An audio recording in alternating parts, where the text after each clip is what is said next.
Donita dan Okto pun kembali ke sekolah untuk mulai bersih-bersih. Pertama-tama, mereka mengumpulkan semua alat kebersihan yang dibutuhkan. Kemudian, mulai membagi tugas. Nah, sekarang kita sudah punya tugas masing-masing. Ayo bekerja. Indra dan Okto mendapat tugas untuk menyapu dan mengepel lantai.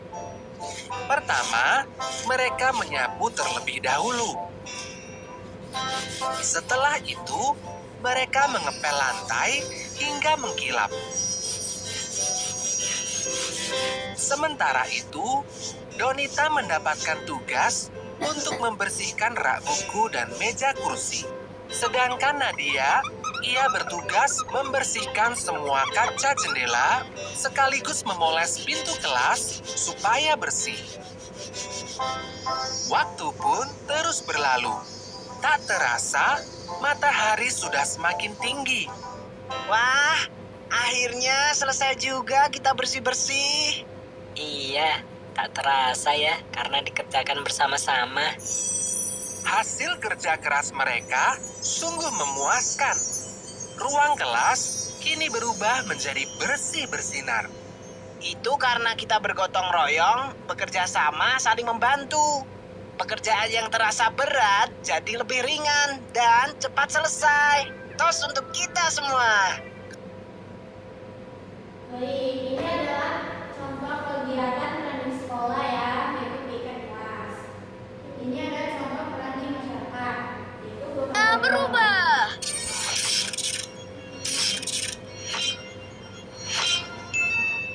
Gotong royong itu adalah usaha yang dikerjakan secara bersama-sama untuk mencapai suatu hasil yang didambakan atau diinginkan. Contohnya ya, Dek, seperti bapak-bapak warga di desa kita ini. Mereka bergotong royong untuk membersihkan selokan dari sampah. Biar bersih ya, Mas? Iya sih, tapi nggak cuma itu. Selain biar bersih, juga supaya lingkungan kita gak mudah banjir. Terus agar terhindar dari jentik-jentik nyamuk juga. Intinya gotong royong itu kerjasama yang dilakukan rame-rame untuk mencapai tujuan yang diinginkan bersama-sama. Oh, gitu ya, Mas? Iya, Dek. Oh iya, tapi harus diingat nih, gotong royong itu untuk sesuatu yang positif aja ya. Jangan sampai kita bergotong royong untuk perbuatan yang buruk, seperti menyontek misalnya. Laili nggak pernah nyontek kok, Mas. Bagus deh.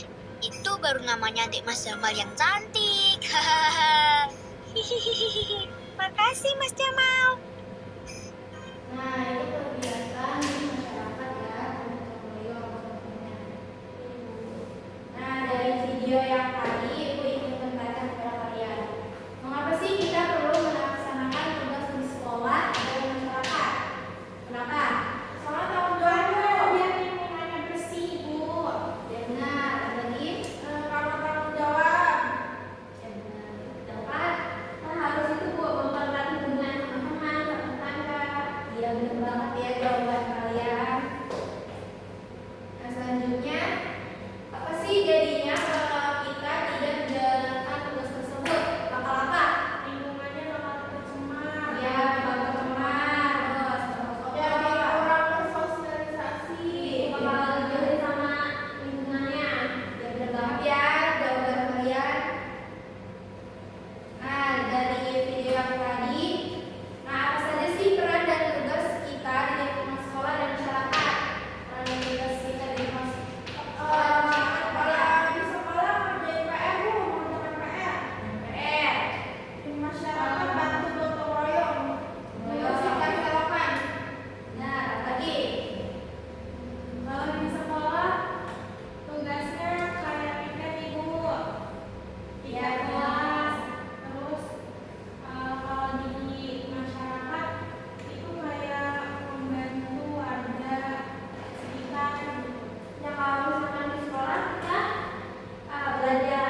Baik, kalau sudah selesai boleh dikumpulin ya anak-anak.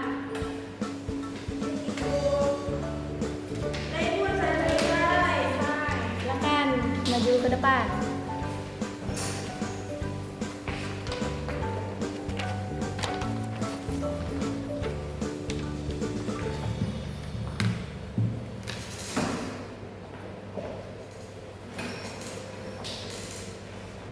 Baik anak-anak, semuanya sudah mengerjakan ya tugas kerjanya. Dari kalian ada yang mau menjelaskan tidak?